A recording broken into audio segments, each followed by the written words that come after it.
e se concluísse mais um atropelo da Constituição com censura prévia, o que o ministro Alexandre de Moraes fundamentou para cometer mais essa barbaridade, parece que para satisfazer algum desejo de vingança que ele possa ter, não sei por qual razão, quando eu faço uma postagem com um vídeo do Jair Bolsonaro, simplesmente agradecendo aquelas pessoas que estavam em Copacabana para se solidarizar com toda a perseguição que ele e outras centenas de brasileiros vêm sofrendo, obviamente, eu sou um cidadão brasileiro, por acaso estou senador da República, portanto, eu teria o meu direito de postar qualquer coisa que eu quisesse nas minhas redes sociais,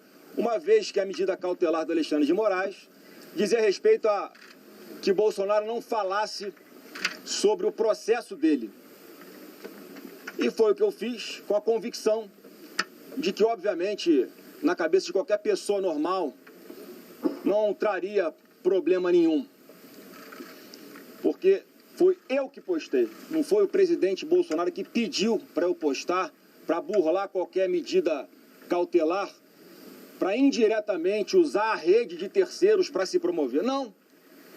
Eu tenho minhas redes sociais próprias, postei por minha convicção, por achar e ter certeza de que não tem absolutamente nada que confronte essa medida cautelar ilegal do Alexandre de Moraes, mas mesmo assim ele toma essa decisão e tem certeza, sem ouvir nenhum outro ministro, sem ouvir mais uma vez o Ministério Público Federal. Como diversas coisas que ele tem feito ao longo de todos esses anos, conduzindo processos que ele não poderia estar conduzindo, ele faz as coisas segundo a lei dele. E a nossa lei existe, não é para proteger os bons dos bons, é para proteger os bons dos maus. E fico, obviamente, triste como filho, mas isso dá muito mais força para cada um de nós que está aqui hoje, para continuar lutando pelo resgate da nossa democracia no Brasil. Os colegas aqui vão falar mais profundamente, mas eu queria adiantar alguns pontos rápidos. O que a gente vai propor aqui hoje é um pacote da paz. E o que diz esse pacote da paz? Qual é o conjunto de medidas que, como eu sempre falei, a solução para os problemas do Brasil está aqui no Congresso Nacional. Então, o que nós vamos propor, o líder Rogério Marinho vai aprofundar, é anistia ampla, geral e restrita, porque já passou da hora de o Brasil virar essa página, ainda mais após essas denúncias de ontem, uma continuidade do que vinha sendo feito em matéria jornalística por Glenn Greenwald e Fábio Serapião. Agora, o outro jornalista, Michael Schallenberg, dá continuidade àquilo que foi absorvido de material do celular do ex-assessor direto de Alexandre de Moraes, o Tagliaferro. E diga-se de passagem, muitos de vocês que estão aqui hoje, a muitos de vocês foi oferecido esse material. E a todos, aos que foram oferecidos esse material, se negaram a fazer por medo do Alexandre de Moraes. Então a liberdade de imprensa já é uma realidade, não existe mais aqui no Brasil, porque a partir do momento em que os donos de um veículo de comunicação ficam com medo de publicar alguma coisa por causa do que pode acontecer vindo da caneta de Alexandre de Moraes, nós aqui estamos lutando por vocês, pelo trabalho de liberdade de imprensa de vocês também, não só pelo nosso de liberdade de opinião. Então, em função disso, mais uma vez veio à tona o modus operandi de Alexandre de Moraes para perseguir quem ele quer. Ele tinha a sua milícia secreta no TSE para que ele pudesse, enquanto conduzindo um processo no Supremo Tribunal Federal, usar uma estrutura judicial paralela para perseguir quem ele queria. Estou me referindo aos atos do 8 de janeiro, quando ele, para determinar quem ficava preso ou quem seria solto, dava uma ordem completamente extraoficial, fora do processo, portanto não há devido processo legal, nesse caso do 8 de janeiro, para que quem estivesse com algum símbolo, como bandeira do Brasil ou uma blusa amarela, deveria ficar preso. Se porventura alguém que foi aqui preso covardemente na Praça dos Três Poderes não tivesse nenhuma postagem relacionada a esse tema, essa pessoa era solta. E os relatórios eram enviados de maneira informal, diretamente para o e-mail de Alexandre de Moraes. Portanto, não passava oficialmente pelo processo para que ele tomasse a decisão que bem entendesse. Então, em função disso, disso e de várias outras coisas, a primeira medida desse pacote de paz que nós queremos propor para que o Brasil volte a olhar para frente e quebre os seus retrovisores é o impeachment do ministro Alexandre de Moraes. Ele não tem mais nenhuma capacidade de representar a mais alta corte desse país e puxando os demais ministros, o Procurador-Geral da República e várias outras pessoas para um problema que não é delas, um problema que ele próprio criou e que ele deveria ter resolvido já há muito tempo, bastava agir dentro da lei. A segunda medida é a anistia. Como eu falei, que não tem mais condições de nós não apreciarmos aqui, no plenário do Congresso, da Câmara e do Senado, uma amnistia ampla, geral e restrita que hoje não acontece porque há ameaças ao Congresso Nacional de que se nós votarmos essa matéria, ela vai ser declarada inconstitucional. E não é. É uma competência privativa do Congresso Nacional e nós temos que resgatar a independência dos poderes. Portanto, é uma exigência nossa que se paute a anistia ampla, geral e restrita. E o terceiro ponto desse pacote de paz que nós estamos propondo é que nós possamos aprovar imediatamente a PEC que acaba com o foro privilegiado de parlamentares. Porque toda a jurisprudência do Supremo foi alterada para manter Bolsonaro lá. Esse é um ponto. Michel Temer e Lula foram julgados aonde? Na primeira instância, como deveria estar acontecendo com o presidente Bolsonaro. Mas há ali uma articulação para que se mudasse esse entendimento. E a outra razão para que nós devemos aprovar essa PEC imediatamente é porque isso não pode mais continuar sendo usado como um instrumento de pressão sobre deputados e senadores que acabam tendo que, muitas vezes, não fazer aquilo que é obrigação deles, porque podem sofrer algum tipo de ameaça em função de processos que estão no Supremo. Portanto, é fundamental que isso volte para a primeira instância, porque é uma exigência já de toda a população, da maioria da população, e eu tenho certeza que essa iniciativa em especial vai ter o apoio maciço, majoritário, esmagador de todo o Congresso Nacional. Então, é o que eu queria dizer. Líder Rogério Marinho, por favor.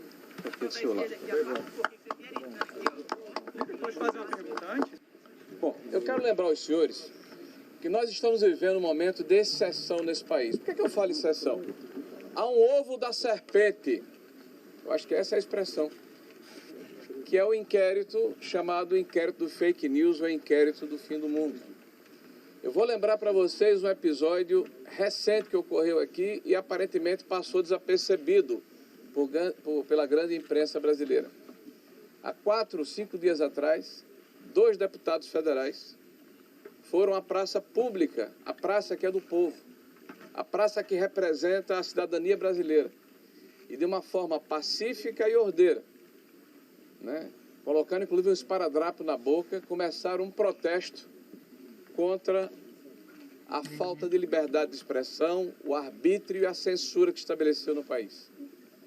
De 1h30 da manhã, o oficial de justiça que veio retirá-los da praça pública, por ordem do xerife-geral do país, que é o senhor ministro Alexandre de Moraes, no âmbito deste inquérito do fake news de 7 anos atrás, que cabe tudo, que tem centenas de outros inquéritos em função do inquérito originário, foi simplesmente o governador do estado do Distrito Federal, o senhor Ibanez. Ibanez foi acordado 1h da manhã pelo ministro Alexandre de Moraes para agir como se oficial de justiça o fosse, certamente amedrontado, coagido, né, para que fizesse um serviço ou uma ação que não lhe cabia. Isso mostra a hipertrofia ou invasão de competência de um poder sobre os demais poderes da República. Isso é muito grave. Esse inquérito vai completar, em março do próximo ano, 7 anos. Tem que fazer um grande bolo de comemoração, porque esse inquérito representa uma ação inquisitorial com tudo que isso representa. Um inquérito aberto de ofício, um inquérito sigiloso, um inquérito que permite um poder extraordinário a uma única pessoa, que engloba praticamente todos os assuntos da República e que não é encerrado.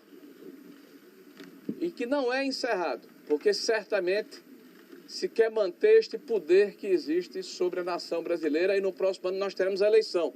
E o ministro Alexandre de Moraes não será mais presidente do Tribunal Superior Eleitoral, mas continuará como presidente de um inquérito que pode tudo. Nós temos dezenas de parlamentares que hoje estão em inquéritos no Supremo Tribunal Federal, não é por corrupção, não é por roubo, não é por malversação de recursos públicos, pasmem, é por crime de opinião. Porque no Brasil hoje é crime, é delito grave se questionar os poderes da República, se apontar as arbitrariedades, se dizer, de uma forma, inclusive, absolutamente natural, que a legislação brasileira não está sendo cumprida, ou pior, ela está sendo elastecida, ou como é a palavra da moda, relativizada, né, em função da conveniência, como muito bem pontuou aqui o nosso senador Flávio. A questão do foro é um exemplo cabal do que a gente está falando aqui. O foro ele foi ampliado e, em 23, justamente para que, na nossa opinião, o presidente Bolsonaro fosse alcançado não por um pleno do STF, mas por uma turma. E uma turma que não tem imparcialidade. Nós temos lá, por exemplo, o ministro Flávio Dino, que tem uma ação contra o presidente Bolsonaro. Uma ação. E esse cidadão não se julga impedido.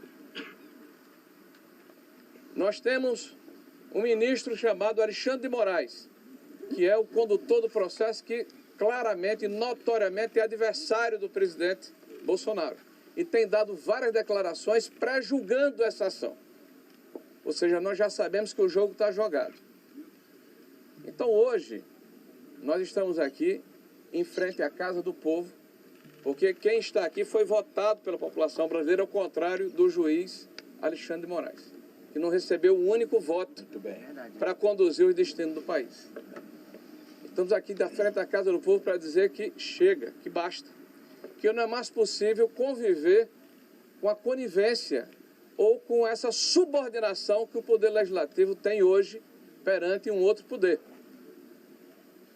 Se acabar com o foro privilegiado, que deveria ser um escudo de proteção para que os parlamentares brasileiros pudessem exercer a sua atividade sem medo, olha que paradoxo, pudessem criticar os poderosos sem medo, pudessem fiscalizar o poder público sem medo.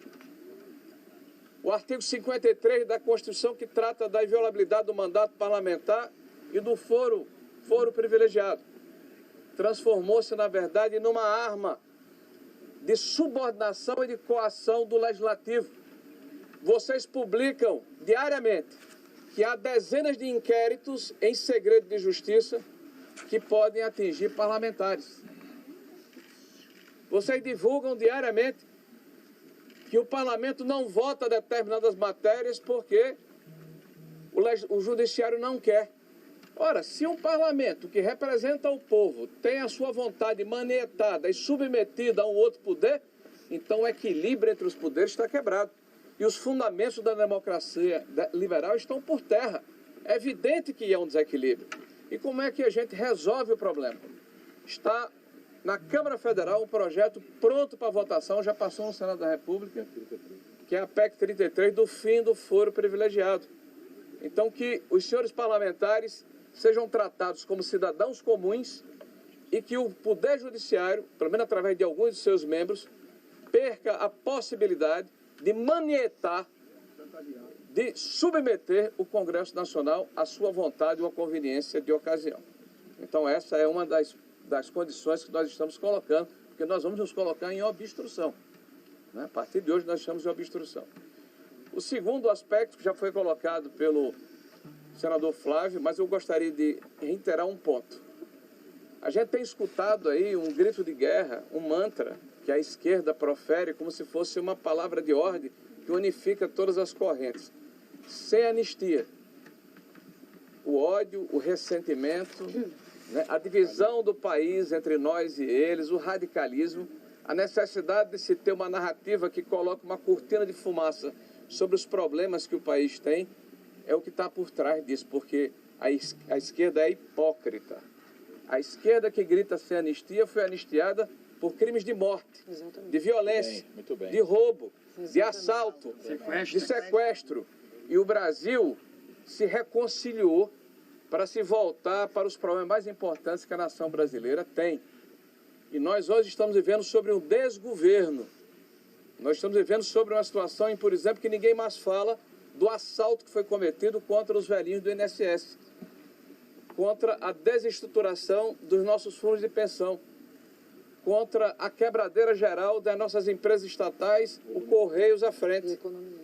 E o nosso desastre do ponto de vista fiscal, que está repetindo os mesmos métodos e os mesmos parâmetros de 2014, 2015, que nos legaram a maior crise econômica da história brasileira. Um governo que gasta sem medidas, que arrecada muito e que está preocupado com o projeto de se perpetuar no poder e não com o projeto de país. Tudo isso está encoberto com uma enorme cortina de fumaça. Então a anistia é importante para que nós possamos nos reconciliar como país e nos debruçarmos sobre os problemas reais que a sociedade brasileira tem. Ontem nós fomos surpreendidos com as tornozeleiras que foram impostas ao senador Marcos Duval. As pessoas poderiam me perguntar: você é solidário, Marcos Duval? Sou. As palavras do senador Marcos Duval e algumas das suas atitudes não significam que a gente tenha uma adesão integral, mas há uma adesão total, integral à instituição que ele representa. O senador Marcos Duval teve centenas de milhares de votos para estar na posição em que se encontra. Ele volta dos Estados Unidos e as tornozeleiras são colocadas. É evidente que não há risco de fuga, senão ele tinha ficado lá. Então, é uma vontade deliberada e clara de se apequenar a atividade parlamentar. Então, nós acreditamos que é necessário que essas medidas draconianas que foram impostas ao senador, elas sejam votadas no plenário do Senado. E, por fim, o quarto e último item. É necessário urgentemente, para que nós possamos voltar a ser pertinentes, para que a população acredite que, de fato, o poder legislativo que representa o povo é importante, para que haja, de verdade, equilíbrio entre os poderes, para que nós possamos resgatar os valores da democracia liberal. É importante que o presidente Davi Alcolumbre entenda. É necessário que ele tenha estatura nesse momento e que ele permita a abertura do processo de impedimento por crime de responsabilidade em desfavor do ministro Alexandre de Moraes.